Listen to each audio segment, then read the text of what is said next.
رضی اللہ تعالی عنہ قال رأيت رجلا يصدر الناس عن رأيه لا يقول شيئا إلا صدروا عنه۔ حضرت جابر بن سلیم رضی اللہ تعالی عنہ اپنا واقعہ بیان کر رہے ہیں کہ میں جب سب سے پہلے مدینہ منورہ میں دربار نبوی میں حاضر ہوا تو میں نے دیکھا کہ ایک شخص بہت بزرگ اور نیک بیٹھا ہوا ہے اور وہ کوئی بھی بات ارشاد فرماتا ہے تو سب اس کی بات کو بالکل متوجہ ہو کے سنتے ہیں اور اس کی رائے کو آخری رائے سمجھتے ہیں۔ میں نے ساتھیوں سے پوچھا یہ کون ہے؟ تو لوگوں نے بتایا ھذا رسول اللہ، یہ اللہ کے رسول صلی اللہ تعالی علیہ وسلم ہے۔ میں آگے بڑھا اور میں نے کہا علیک السلام یا رسول اللہ، اے اللہ کے رسول آپ پر سلامتی ہو۔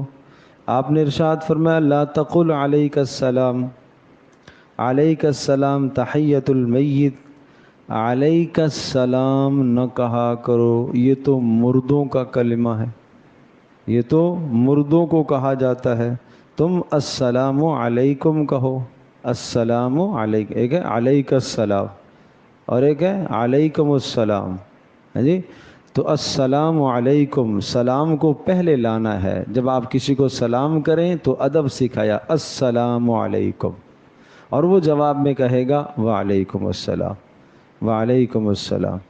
تو پہلے سلام کرنے والا علیکم السلام نہیں کہے گا، پہلے سلام کرنے والا السلام علیکم کہے گا، وہ جواب میں کہے گا وعلیکم السلام، وعلیکم السلام۔ تو یہ طریقہ سمجھایا سلام کرنے کا۔ پھر پیارے پیغمبر صلی اللہ تعالیٰ علیہ وسلم سے پوچھا میں نے کہ آپ اللہ کے رسول ہیں؟ جابر بن سلیم کہتے ہیں میں نے پوچھا آپ رسول ہیں؟ انہوں نے کہا ہاں، میں اس اللہ کی طرف سے رسول ہوں کہ اگر تجھے کوئی مصیبت آئے تو تو اس اللہ کو پکارے تو تیری مصیبت کو دور کرے گا، اور اگر تجھے کوئی قحط سالی اور بارش نہ ہو اور تو اس اللہ کو پکارے تو وہ تیرے لیے زمین سے سبزہ بھی اگائے گا، اور اگر تو کسی جنگل اور بیابان اور صحرائی کی زمین میں ہو اور وہاں تیری سواری گم ہو جائے اور تو اس اللہ کو پکارے تو وہی تیری سواری کو واپس لے آئے گا۔ تین بڑے بڑے کام بتائے کہ یہ سارے کام اللہ ہی کرتا ہے۔ اگر تجھے کوئی تکلیف آئے اسے پکارو گے اللہ تکلیف ہٹائے گا، قحط سالی آئے بارشیں بند ہو جائیں اس اللہ کو پکارو گے اللہ زمین سے سبزہ دے گا، اور اگر تمہاری کوئی سواری گم ہو جائے کوئی نقصان ہو جائے تو پھر کیا کرو اللہ کو پکارو گے وہ اس نقصان کی تلافی کرے گا اور تمہارا گم شدہ مال واپس لائے گا۔ آج چیز گم ہو جاتی ہے کوئی بھی چیز تو بھائی لوگ آتے ہیں کہ مول صاحب کچھ پتہ چل سکتا ہے، پتہ کر کے آپ بتا سکتے ہیں کہ کہاں ہے، کون لے گیا؟ غیب کا علم تو اللہ جانتا ہے، غیب تو ہم نہیں بتا سکتے، ہم آپ کو عمل بتا سکتے ہیں جو رسول اللہ صلی اللہ علیہ وسلم نے بتلایا۔ آپ علیہ الصلوۃ والسلام نے جو عمل بتلایا وہ کرو۔ کیا عمل بتایا؟ کوئی شے گم ہو جائے آپ پہلے پڑھو انا للہ و انا الیہ راجعون، یہ دعا بتائیے اللہم راد الضال وہادی الضلال، اے اللہ میرے گم شدہ کو واپس لا دے، اے اللہ تو جس کو چاہتا ہے راستے پر چلاتا ہے، جسے چاہتا ہے راستے سے بھٹکا دیتا ہے، اے اللہ میرے گم شدہ متاع اور سامان کو واپس لیا۔ یہ دعا ہے جب کوئی چیز گم ہو جائے تو یہ پڑھنی چاہیے، نہ یہ کہ دائیں بائیں بھاگ کے وہ شاید جانتا ہو، اس کے پاس گئے، اس نے کہا، وہ سب مال بٹورنے کے لیے بیٹھے ہوئے ہوتے ہیں اور جناب وہ تخمینے لگاتے ہیں، ہاں ہاں ایسا کر لو، یہ کر لو، فلاں لے گیا ہوگا، وہ فلاں جگہ ہوگا، ہاں وہ زندہ ہے، وہ یہ کھایا ہے اس نے، یہ سب کیا باتیں ہیں بھائی؟ یہ کوئی غیب کا علم نہیں جانتا، کوئی نہیں جانتا، کوئی نہیں جانتا، یہ اللہ تبارک تعالیٰ کے علم میں ہے، اللہ کے علم میں ہے۔ تو اس لیے یہ عقیدہ اور نظریہ درست کرنے کی ضرورت ہے۔ اس کے بعد حضرت جابر بن سلیم کہتے ہیں میں نے کہا اللہ کا رسول آپ اللہ کے رسول ہیں تو مجھے آپ کوئی نصیحت فرمائے. دیکھو کیسا شوق ہے عمل کرنے کا. مجھے آپ کوئی نصیحت بڑی پیاری بڑی خوبصورت نصیحتیں کی ہیں. چلو آؤ ہم عزم کریں کہ انشاءاللہ ہم بھی ان نصیحتوں پر عمل کریں گے. کیا نصیحت کی؟ نمبر 1، لا تسبن احدا، کبھی کسی کو گالی نہ دینا، کبھی کسی کو گالی نہ دینا. فما سببت بعدہ حرا ولا عبدا ولا بعیرا ولا شاتا، اس کے بعد نہ تو میں نے کسی آدمی کو گالی دی، نہ کسی غلام کو، نہ کسی آزاد کو، نہ کسی جانور کو، نہ بکری کو، نہ اونٹ کو، کسی کو میں نے پوری زندگی گالی نہیں دی. اللہ کے نبی کی بات پر اتنا عمل کہ پوری زندگی میں نے گالی نہیں دی. دوسری نصیحت کیا کی؟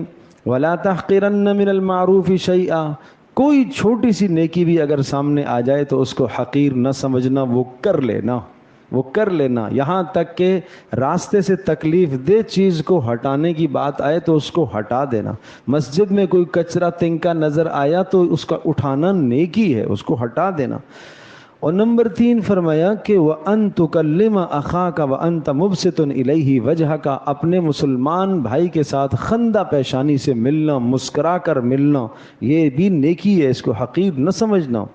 اور نمبر 4، وَرْفَعْ إِزَارَكَ إِلَى نِصْفِ السَّاقِ، اپنی شلوار نصف پنڈلی تک رکھنا، اوپر سے جانے والا لباس نصف پنڈلی تک. فَإِنْ أَبَيْتَ، اگر اتنا نہیں کر سکتے ہو فَإِلَى الْكَعْبَيْن، تو ٹخنوں تک بس. وَإِيَّاكَ وَإِسْبَالَ الْإِزَارِ، ٹخنوں سے نیچے اپنے شلوار کو، ازار کو، لنگی کو، پینٹ کو، کسی بھی لباس کو نہ لٹکانا. فَإِنَّهَا مِنَ الْمَخِيلَةِ، یہ تکبر ہے اور اللہ تبارک تعالیٰ تکبر کو پسند نہیں کرتا. اور نمبر 5، وَإِنِ امْرُؤٌ شَتَمَكَ وَعَيَّرَكَ بِمَا يَعْلَمْ فِيكَ، اگر تجھے کوئی آدمی برا بلا کہے یا تجھے کوئی کسی برائی پر عار دلائے، تیرے اندر ایک برائی پائی جا رہی ہے، اس برائی پر عار دلائے، تو ایسا ہے تو ویسا ہے، تو جواب میں اس کے اندر جو برائی ہے آپ اس کی برائی کو لے کر اسے عار مت دلانا. نہیں سمجھے؟ کوئی آدمی آپ سے کہتا ہے تم تو ایسے ہو، آپ نے پھر 4 نکال لی، تو ایسا بھی ہے ایسا بھی ہے ایسا بھی ہے. اس نے 1 کہی، ہم نے 4 نکال دی. نہیں، تو فرمایا کہ اگر تجھ سے تیرے اندر کوئی عیب نکال کر تجھے عار دلائے تو پھر اس کا عیب نکال کر اسے عار مت دلانا، اس لیے کہ اس کا وبال اسے ملے گا، اس کا گناہ اسے ملے گا، تو ایسا نہ کرنا. تو بڑی خوبصورت 5 باتیں میں ذرا پھر سے دہراتا ہوں. نمبر 1، پہلی بات نصیحتیں، جو ایک، کسی کو گالی نہ دینا کبھی بھی. نمبر 2، نیکی کو حقیر نہ سمجھنا. نمبر 3 جو ہے اپنے مسلمان بھائی کے ساتھ مسکراتے ہوئے ملنا. نمبر 4، اپنے ازار کو، شلوار کو نصف پنڈلی تک لے آنا. اتنا اگر نہیں کر سکتے ہو تو پھر کم از کم ٹخنوں سے نیچے نہیں کرنا، اس لیے کہ یہ تکبر ہے اور تکبر اللہ کو پسند نہیں ہے. اور نمبر 5، اگر تجھے کوئی آدمی برا بھلے کہے، تیرے عیب چنے اور عیب جوئی کرے اور تیرے عیب کو نکال کر وہ تیرے اوپر طنز کرے، عار دلائے، تو تو اس کے عیبوں کو لے کر اس پر طنز نہ کرنا اور اس پر عار نہ دلانا اس کو، اس لیے کہ اس کا وبال اسی کو ہے، اسی پر یہ گناہ ہے، آپ پر گناہ نہیں ہے. اللہ پاک ہمیں ان مبارک حدیثوں پر اور ان پیاری نصیحتوں پر، رسول اللہ صلی اللہ علیہ وسلم کی بتائی ہوئی نصیحتوں پر عمل کی توفیق عطا فرمائے.